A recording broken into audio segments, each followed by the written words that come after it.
கேட்ட பணத்தை நீ சொல்ல இடத்துல வச்சிட்ட, எடுத்துக்க.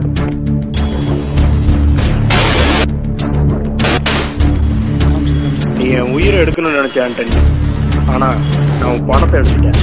எனக்கு பணம் தான் முக்கியம். நீ நினைச்சாலும் என் உயிரை எடுக்க முடியாது.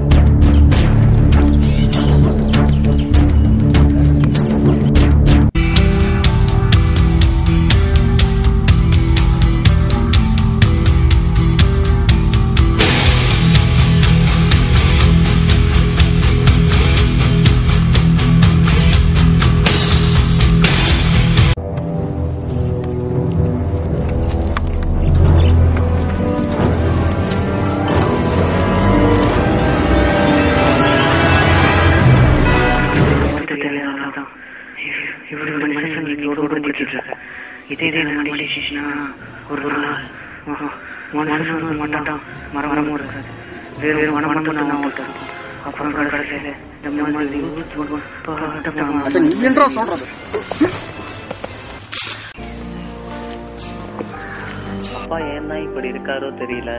அநியாயமா மரத்தை வெட்டி காசு சம்பாதிக்கிறாரு. இது யாருக்கும் பிடிக்கல. என்ன ஸ்கூலுக்கு கூட கூட்டிட்டு போகாம எங்க என்ன பண்றாரோ தெரியல.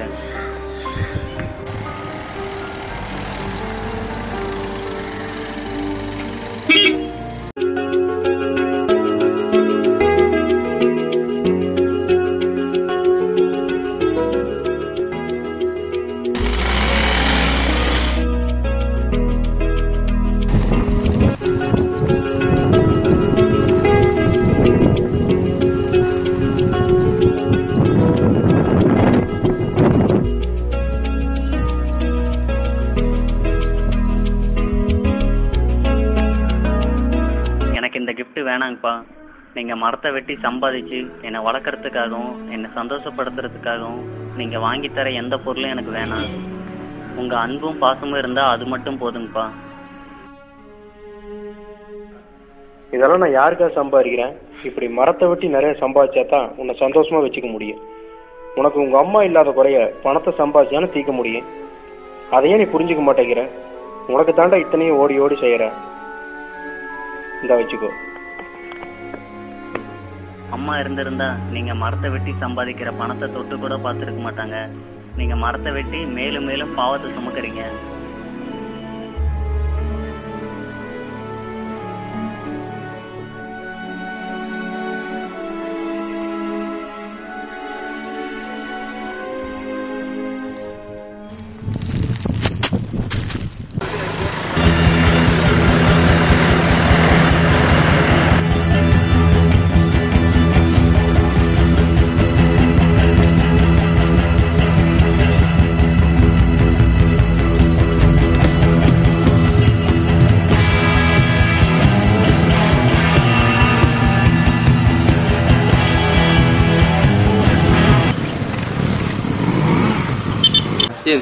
நான் சொன்ன டீலுக்கு நீ ஒத்துவல, அதனால நான் உன் பையனை கடத்திட்டேன். உனக்கு டீல் முக்கியமா உன் பயம் முக்கியமா? உன் பயம் முக்கியம்னா இன்னும் நீ 5 நிமிஷத்துல ஆர்கட் சர்ச்சுக்கு வந்து உன் பையனை கூட்டி போயிடும்.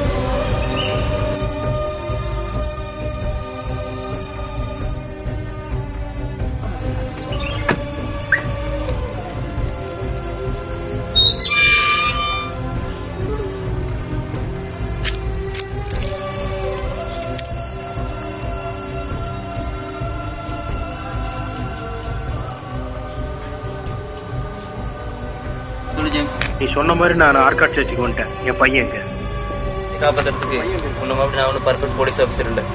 இதே மாதிரி பர்ஃபெக்டா 5 நிமிஷத்துல நீ தேக் எஸ்டேட்டுக்கு வந்துரு.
மரங்களோட மதிப்பு தெரியாதனால தான் மனுஷங்களை நீ கொடுமைப்படுத்திட்டு இருக்க.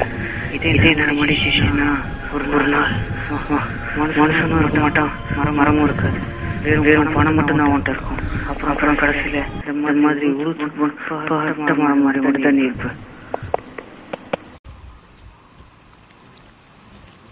ஜேம்ஸ் செய்தது மன்னிக்க முடியாத குற்றமாக இருந்தாலும் தற்காப்பிற்காகவும் தன் மகனை காப்பாற்றுவதற்காகவும் தான் கொலை செய்தார் என்பது தெரிய வருகிறது. எனவே கருணை அடிப்படையில் அவரது ஆயுள் தண்டனையை குறைத்து 7 ஆண்டுகள் கடுங்காவல் சிறை தண்டனை ஆக்கி இந்நீதிமன்றம் உத்தரவிடுகிறது.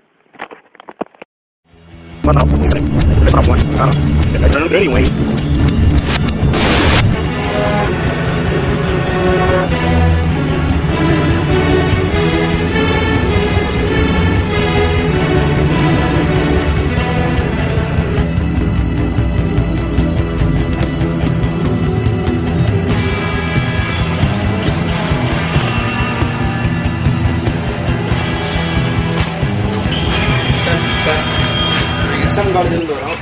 எங்கள் காலேஜில் இந்த சிம்போசியம் ஃபங்க்ஷன் ஆர்கனைஸ் பண்ணுறோம். எங்கள் டீம் வந்து ட்ரீ பிளான்டேஷன். அதனால் எங்களுக்கு சாப்லிங்ஸ் தேவைப்படுது. இங்கே தான் ஃப்ரீயாக தரான்னு கேள்விப்பட்டோம். அதனால் எங்களுக்கு அரேஞ்ச் பண்ணி கொடுக்கணும். சரி, உங்களுக்கு எது வேணுமோ அதை பார்த்து எடுத்துக்கோங்க.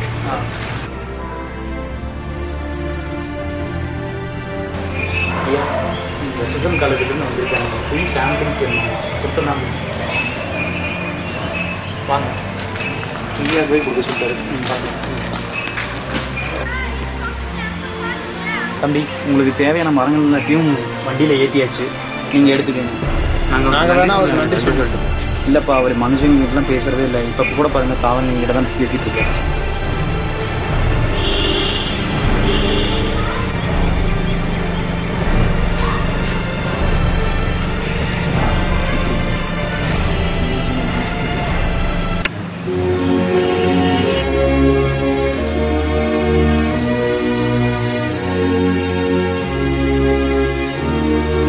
மண்ணை விட்டு செல்வது இரண்டாவது. தன் நினைவும் சுவடும் விட்டுச் செல்வோம் விதைகளாக என்றென்றும். நாளை நமதாகட்டும், நம் அடுத்த சந்ததிகளுக்கு. மரம் வளர்ப்போம், மனித வளம் காப்போம்.